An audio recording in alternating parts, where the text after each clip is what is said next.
Yeah. All right, we might as well start off with a cheers. We recording? Sure, we can... We're live? Whatever, we're live, we can edit it, we can do whatever the hell we want, but I am here with the man, as I say in the interview from the past, the man, the myth, the legend, Dave Boyce. The Rock's here? My name's Dave Boyce, and welcome to my place. Yeah, pretty rad place, I might add. Podcast setup in his garage. Pretty cool little setup you got here. Thanks. It's a work in progress. It'll get better with time. Hopefully, everything's always a work in progress. Isn't that the way life goes? Exactly. Now, the last time I spoke with you, it was one of those things where I was like, oh, why am I having this guy on the show? We explained you went down to Vegas to compete at Ellismania in a thing called the Master Blaster. Now, take us back in time to Saturday night. Explain what happened in Las Vegas. Ellismania took place October 10th, so just last Saturday, so it's not that far removed. I was in the Master Blaster fight, but I don't think that's the proper name. It should be called like the side-by-side fight, or if you're French, the side-by-each fight. In essence, our wrists are taped together at the boxing glove, so we have one hand that we're sharing as a weapon, and then we're taped together at our ankle, and then we square off against another team, which was made up of Kit Cope, four-time Muay Thai world champion, not just North American champion, not just Nevada State champion, world champion, Muay Thai kickboxing champion, and Mike Catherwood. Mike Catherwood is the host of Loveline on K-Rock in California. He shares that show with Dr. Drew. A very, very good-looking man with a very beautiful wife. Now, when we did the interview and we were back at the RDS headquarters, you went on the Jason Ellis show and you were talking, and you said one of the things you were nervous about most was maybe falling down and Jason having to drag you around and whatnot. What was the case? How did everything play out during the match itself? Well, there was a game plan that I had come up with Ryan Diaz. We had our game plan. There was the game plan in which Jason and I had devised the night before. And then there was little bits of technique in which that I had learned from Ryan, block and punch. And then a few people in Nevada, in Vegas, taught me how to parry. So to knock the punch, knock the jab, and then come over top. So there was a whole bunch of different game plans that went in, but in essence, once you're actually in there and you're doing it, everything goes out the window, as they say. Yeah.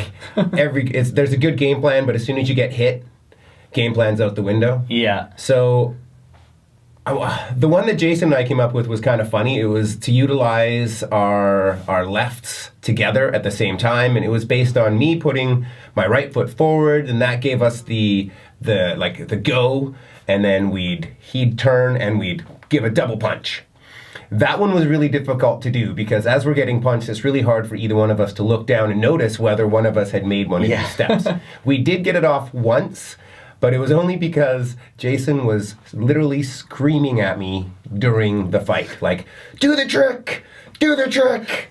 And we kind of got it off once, but it was really, then it just went out the window. Did you find that you were hitting the guy directly in front of you more, or was it like across to the guy that was in front of Jason? Well, the guy that I was squared off against was Mike Catherwood. Okay, and Jason was squared off against Kit Cope. So myself and Mike, we only hit each other. Yeah. But I did get hit by Kit, and Mike did get hit by Jason.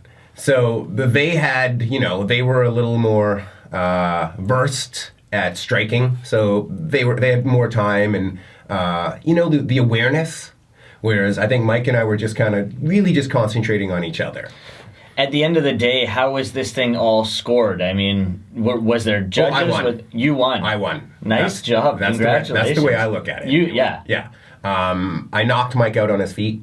Wow. Which was kind of what the game plan that Ryan Diaz had come up with me, and it consisted of blocking, but then turning into the block so that you took a bit of his power away, but then because you've turned into it, you have a bit to come back with. Yeah. We had figured out that you lose your movement, so you lose a lot of your power.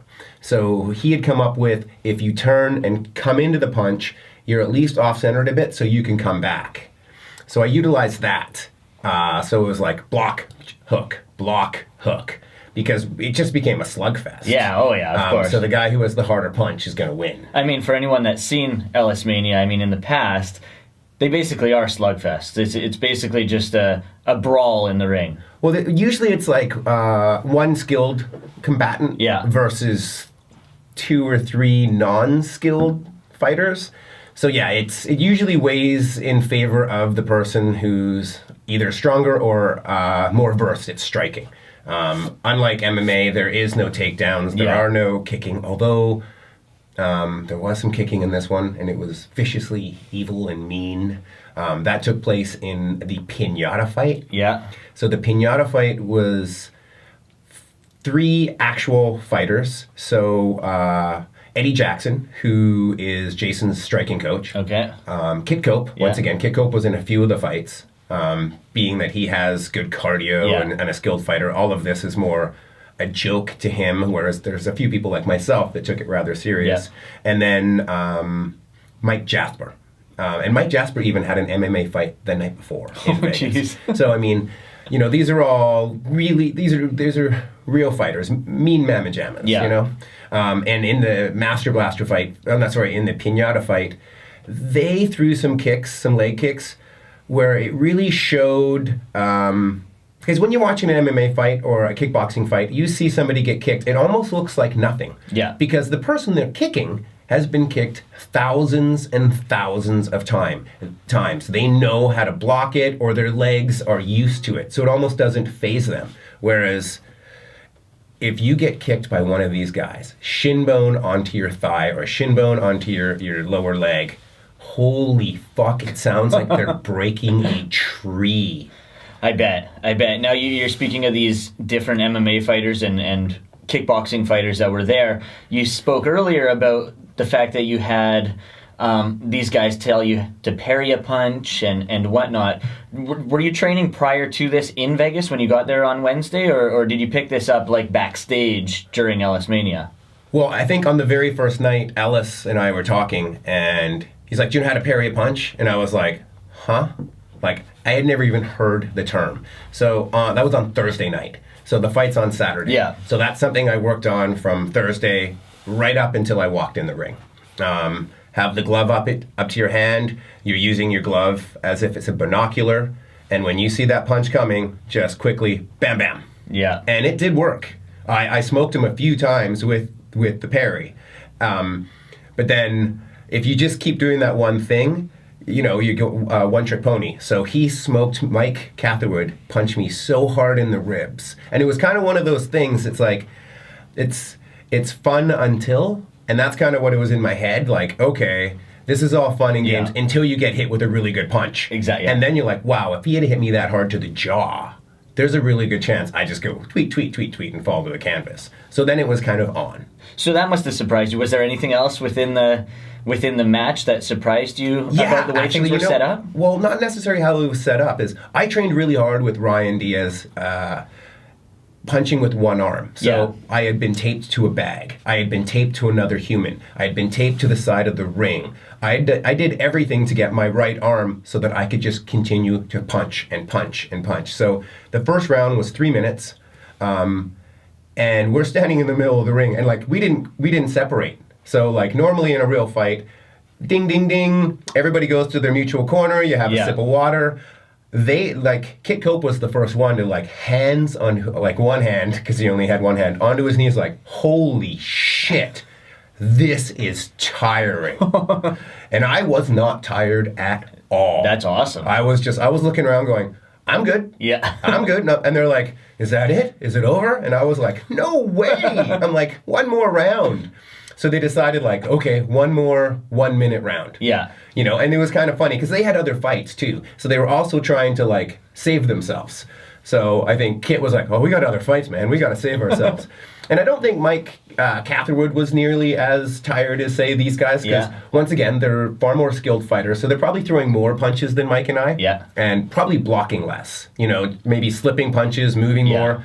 where I was rather stationary, and I block, I put my hand down, I put it up, and then I counter. So that like I said, it was like they had agreed like one more 1 minute round. So in that time, I was like, oh, I can throw solid for 1 minute. So I did not stop punching for a minute. And then when I heard 15 seconds, I went even harder. Oh, shit. So the thing that surprised you was that you didn't gas. I didn't gas at all. Like, it was a real, like, I was excited. I had this adrenaline. I trained to go, Ryan trained me 5 rounds, 6 days a week, punching with one arm. I mean, the first 2 days of training, I literally puked. Yeah. It was that hard on my body. So I really got, I got my cardio up. I was, I can't thank Ryan enough for the shape he got me in to do that. I had never, outside of going into the ring last year at Ellismania, I had no boxing experience. And if anybody, you can find the fight online. I still don't have boxing experience from that. But Ryan did teach me how to throw a good hook, some uppercuts and some jabs. So I'm slow. Well, that would be the only thing I can say. I'm really slow. But when the person is stuck in front of you and they can't move, slow doesn't matter. They just have to take it. Yeah. Did that inspire you to want to get in there and fight with 2 hands up?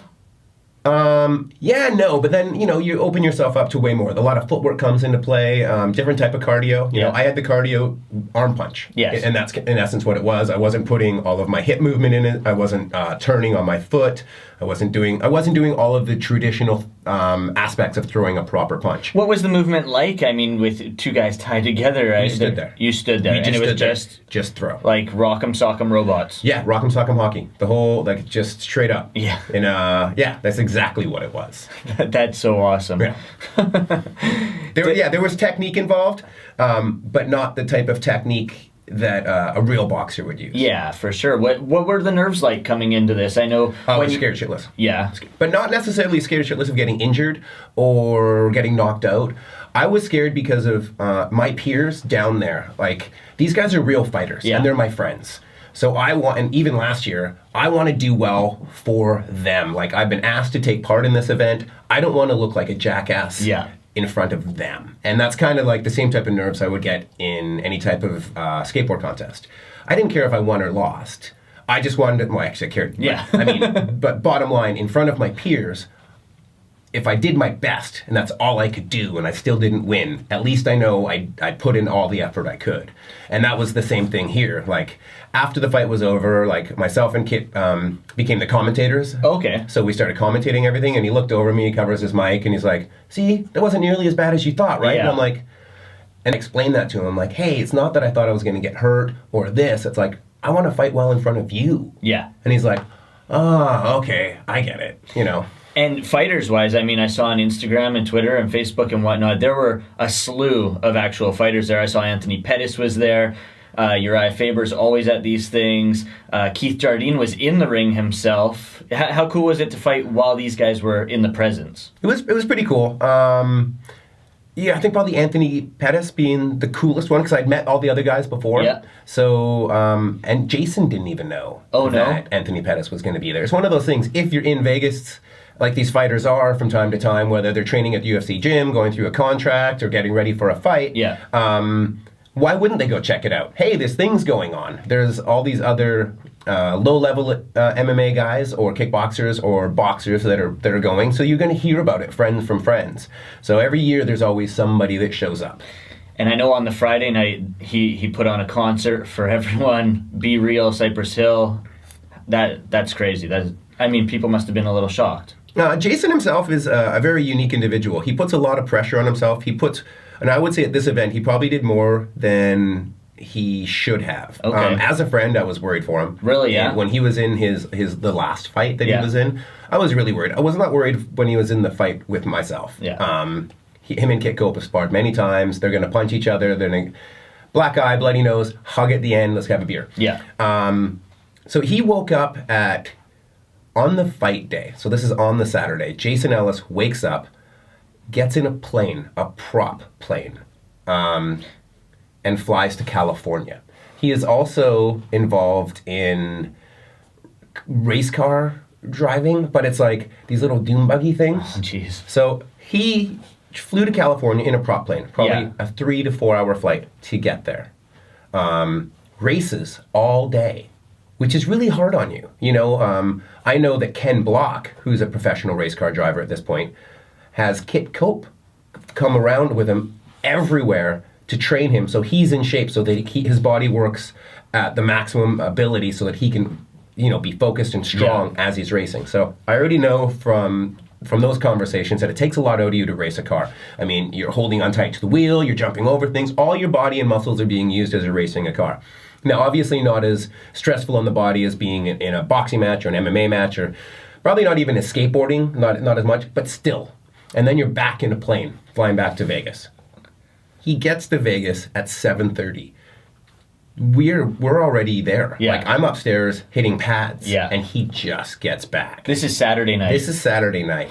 So he just gets back, and he's yelling at me like, "Where are you? Get in here!" Like, and so he puts his body through that. Yeah. And then there's a few events that take a few of the fights. There's the dog collar fight. So he's in there and he's sitting in the ring and he has his gloves on, and you know, he bops these guys a few times. He gets sweaty.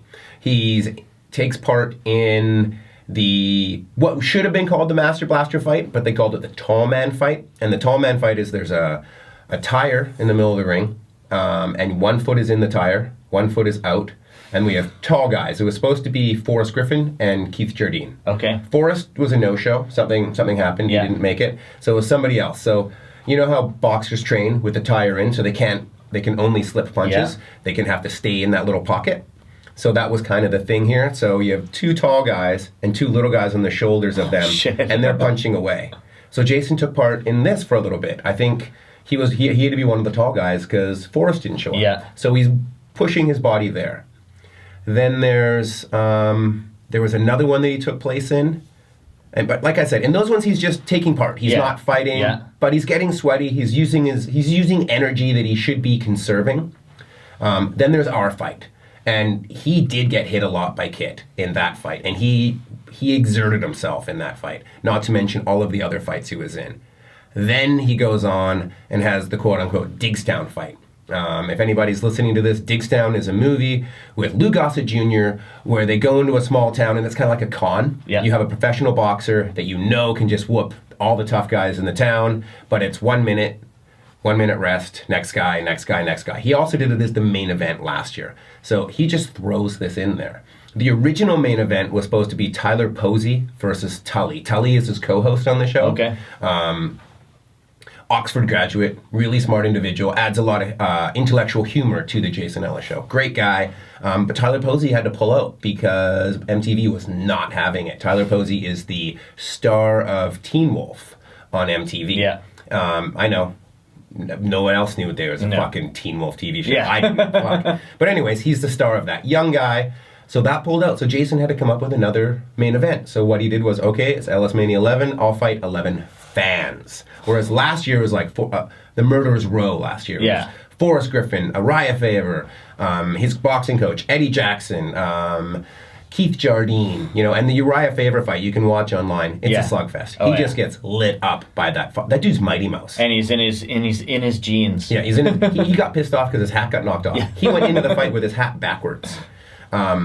Even funnier, I heard a little anecdote at dinner about him and Uriah prior to that.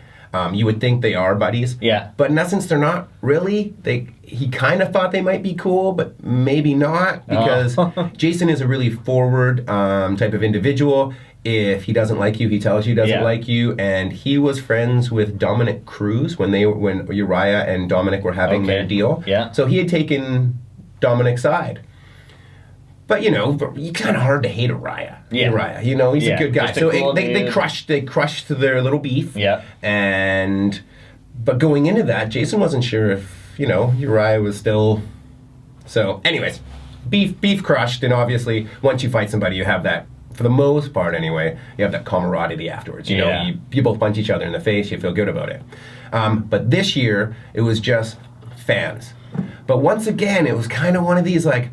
If that was Murderers Row, this is like Murderers Row of inmate rejects. Yeah. You know, it's like he didn't choose a small guy. Like, they were all bigger than me. How did they get picked?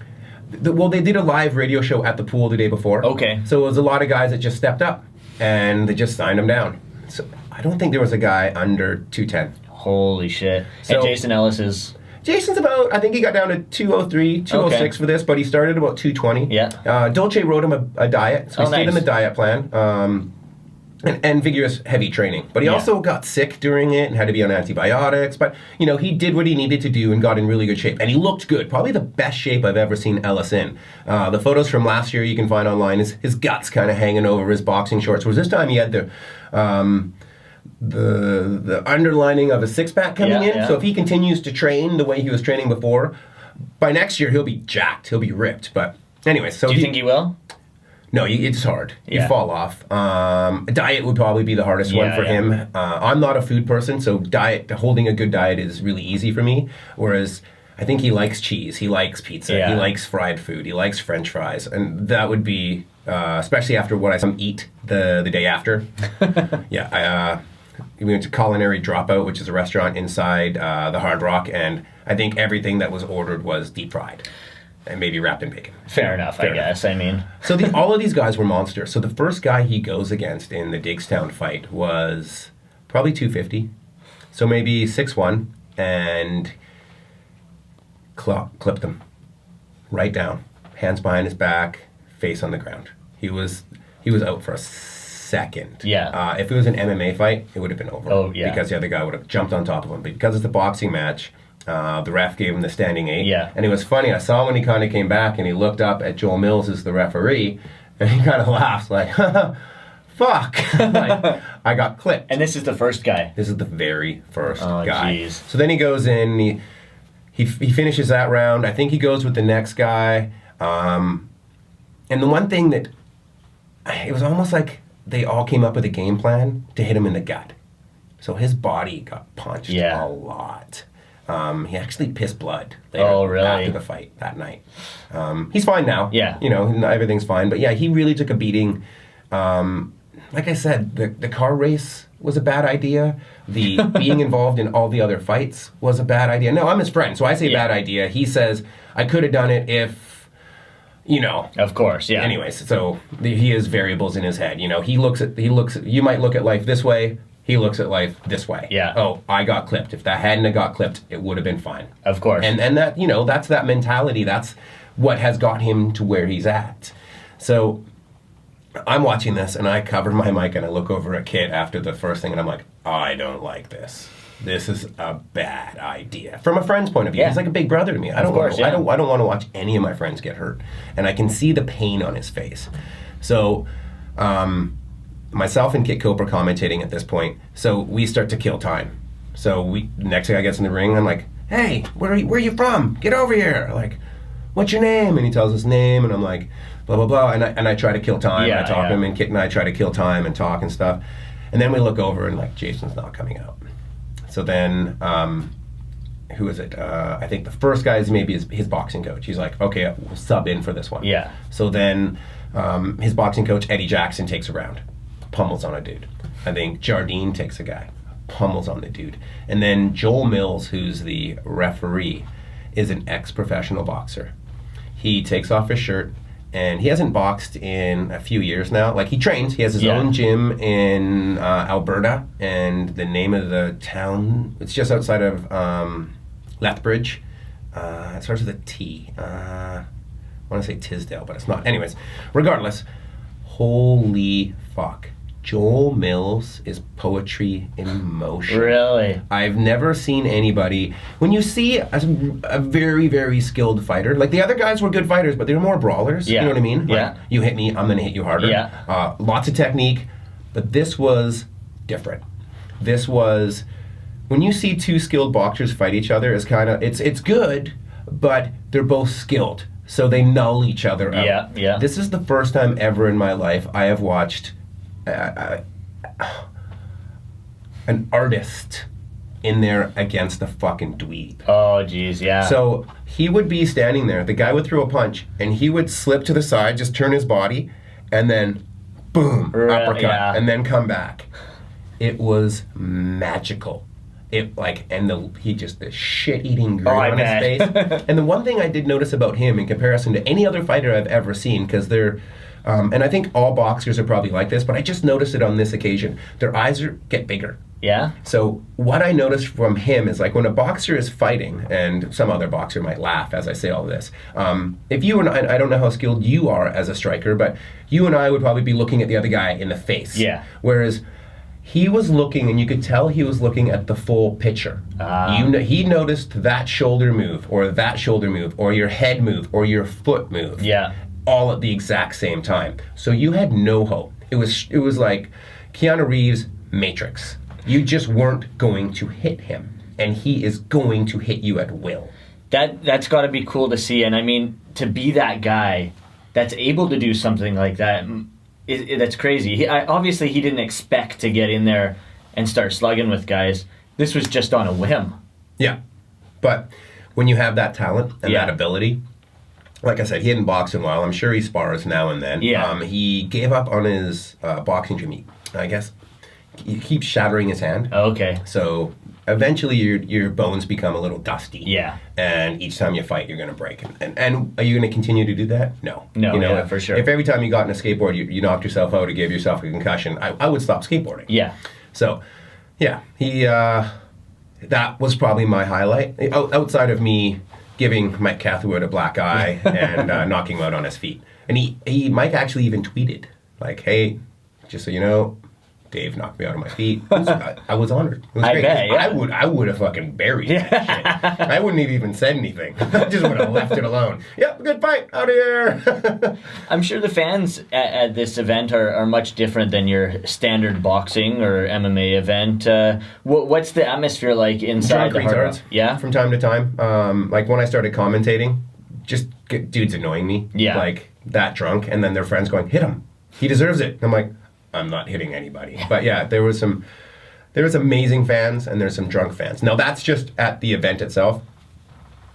Pardon me, a little bit of burp there. We're drinking a beer as we're recording this. I'm back off training, obviously. Yeah. Yeah, that was the one thing too, is I didn't drink until right after my fight, and then I just started having. How did it feel? You know what? I don't miss any of these things when I don't do them. I got drunk a little bit faster. Yeah. It didn't taste as good as you had hoped. Yeah. You know what I mean? It's kind of like the smell of bread. Of course, yeah. And then you eat bread. The smell tastes better. So the thought of drinking the beer was actually better than the beer. But at the event itself, I can't thank everybody that I met enough. They're salt-of-the-earth type individuals. They're the backbone of Canada or America for the most part. These are the truck drivers, the miners, the oil rig guy. These are like the true people that make both countries work. I can't, like the people I met, amazing. That's probably the highlight for me. That's what I was going to ask. Would that be the biggest takeaway then? Yeah, man, and that's like they're all so damn amazing. They're so nice and they're so genuine and they're happy to meet you. You know what I mean? They have somewhat put a lot of us that are connected through Ellis onto a bit of a pedestal that isn't deserved. You know what I mean? I'm no different than any of them, but they are just so excited to meet myself or my brother or Moses or Jason or Kit Cope or Mike Jasper or Eddie Jackson. Any of these guys that Jason refers to on his show have somewhat become quasi-famous to them. Yeah. And whether it's justified or not, they feel that way. And to meet them, they're just so amazing and they're so gracious. And, you know, like to shake your hand, or like a lot of them know that I have my show coming out on Sirius XM Sundays at 5 Pacific, 8 Eastern, the Voice Boyce Show. Good plug. Thank you. You know, so they're congratulating me. I got congratulated up until I boarded my plane to come home from just somebody coming up. They're just amazing individuals.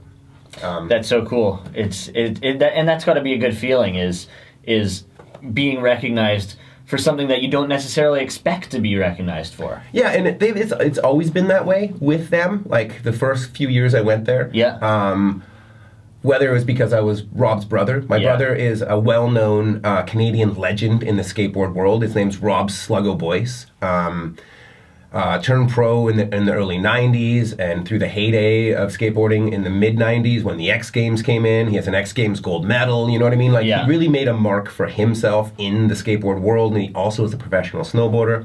So I've always been the little brother to this person. And now that I've gained a little bit of notoriety, whether it's what I've done for Red Dragon, RDS, or what I've done on the Jason Ellis show, or what is about to happen with my own show on Sirius, they're just so genuinely happy to meet you, and it's great. It's a good feeling. No kidding. Yeah. It's like a little pat on the back. It is. It's egocentric. Yeah, and for narcissistic for sure. But who doesn't love that? Yeah, right. Who does? Like, it's Christmas. Yeah, it's better than Christmas. You know, like everybody that comes up to you is almost like a little gift. Exactly. But in my head though, I have a tough time with it. It's a gift I don't feel I deserve. Yeah. But I'm still receiving it. So, fair enough. Yeah. So looking back on the whole experience, not just in Vegas, but training and everything with Ryan Diaz, just tell me about your feeling internally, how it all played out. Pretty much exactly what I thought.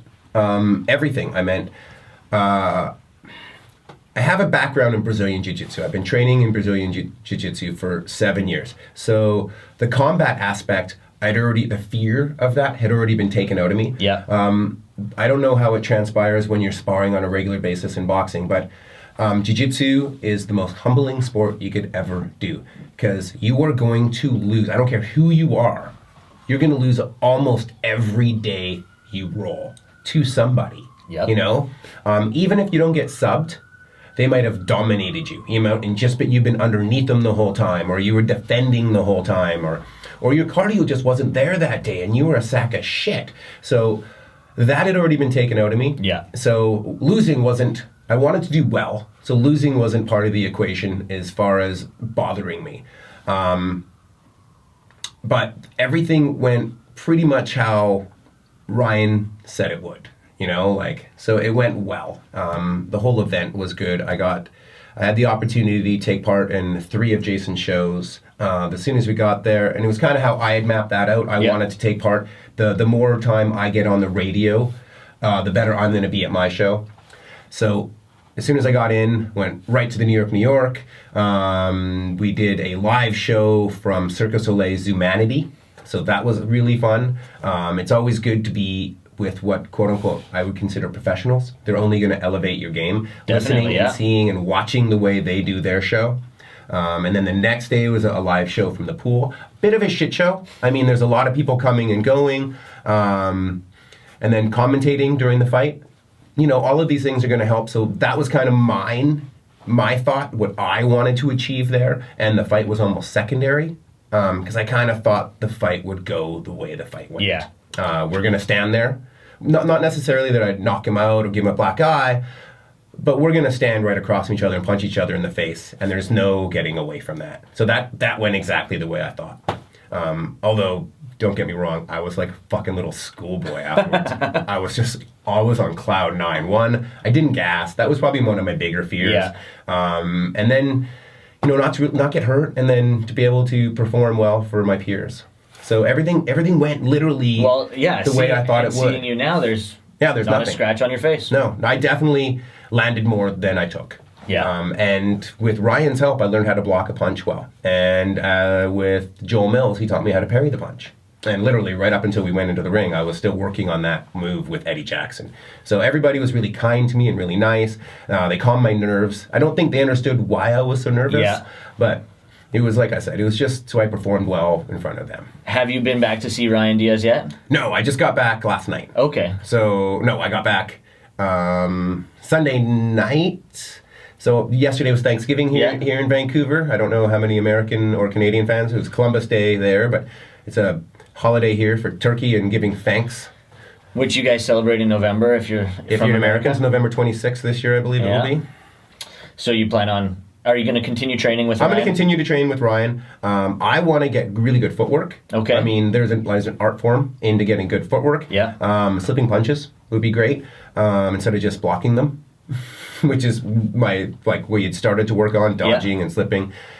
I had 3.5 weeks worth of training to get good at that craft, boxing. It's going to take years. Oh, yeah. So I like to put that time in. I have 7 years experience of Brazilian Jiu-Jitsu, and I'm still, that, as you know, 7 years is nothing on the mat. No, exactly. Sure, I will mop the fucking mat with anybody that's never done it. Yeah. But if you've been training, okay, we have a battle. Yeah. It's a fight going on. And that's the same thing with boxing. I could walk into Ryan's gym tomorrow, be high on my horse off of, I just knocked out this guy, and then get lit up by a 135-pounder. Yeah. And that's just the way it is. So I would love to learn the rhythm of hitting pads. I can't say I'll necessarily get into sparring and wanting to spar. Yeah. Ryan and I had toyed around with the idea of maybe me having an amateur MMA fight, but I think that's gone. Yeah. I don't know. From you? Yeah, you know what? I don't know if I have the time it would take to train. Yeah. Because it takes more out of you than this would, right? Yeah, it does. So, and that's just who I am. Like, if I'm going to do something, I'm going to go 100%. I have a podcast that I do once a week that's on iTunes, This Boyce Life. I record that with Renee, Jason Bothe, as well as Cupcake du Jour. She's a suicide girl. You can Google her if you want, and you can see her with a JJ. Actually, she had told us yesterday you can see her bumhole. Oh, jeez. In one video. Anyways, so you can Google her and see her, and you can Google Renee and see what type of character he is. He's a larger-than-life type character, quite flashy. And then with the show, the Voice Boy show that's coming out on Sirius XM, our first episode airs on the 18th of October, which is this upcoming Sunday. Yeah. That's 5 Pacific, 8 Eastern, on Faction 41 on Sirius XM if you're driving around in your car. I do believe it's going to be the only fresh content that will be on Sundays. Oh, nice. So we'll have no real competition, Yeah. and it's pretty sweet that we're already the #1 Canadian show on Faction. Really? Well, because you're the only Canadian show. We're the only Canadian show on Faction. Still sounds cool. Absolutely, it's bragging rights. Yeah. And then I have RDS. I'm the Chief Creative Officer for Red Dragon Apparel out of Vancouver, British Columbia. And that is my real passion. That is my real job. That is my real life. Everything I do funnels back to that. Even the podcast and the radio show still funnel back to that. That is who I am. I am a Red Dragon, which is a unique crew of skateboarders. I give a little bit of insight into that in the video that you and I made. So if anybody wants that, you can go to MMAsucker.com and have a look at the video that you so graciously put together. Had fun doing it. Yeah. So that gives a little bit of background on that. So I think my book is full. Definitely. Sounds like it. I mean, I have a lot going on, so I don't know if I'd have everything necessary to train full bore for like 8 weeks or 6 to 8 weeks for an MMA fight. But getting in there and training is still something that you for sure. I want to learn the rhythm of hitting those pads where he's not calling out the number. Yeah. He's not calling out, okay, 1, 2, 3, 5, 2, and I'm hitting them and trying to remember and ducking and, doing all of that. Like 1, 1, 2, I would like to, he just puts the pad up. And you're there. And I'm there. You know what I mean? And you get to a point where he's just, we're just fighting. Yeah. And he has the pads, you know what I mean? I'm fighting with the pads. That's kind of my goal. I mean, my rhythm, like just working on the footwork aspect is horrible, which was really fortunate for me that our fight was standing still. It's funny. I'm an ex-breakdancer. I can breakdance well. Yeah. But I have no rhythm. I got like the power moves. And I thought the footwork aspect. You're the guy that they send out there to win the battle? Yeah, at the end, you know what I mean? Everybody else did all the cool stuff, and then I just go, wah, wah, wah, wah, wah, and do some windmills up to a headspin. But yeah, I have no rhythm, and I found that out training for this. Yeah. That the jumping in and out of like the ladder on the ground, whatever that thing's called. Agility ladder? Yeah, no, I suck at that. Absolutely suck, and that was humbling. And it was kind of like my first day at jiu-jitsu. It was like, oh shit, okay, I'm a good wrestler, but fuck, I just got guillotined 1,000 times and armbarred 500 times.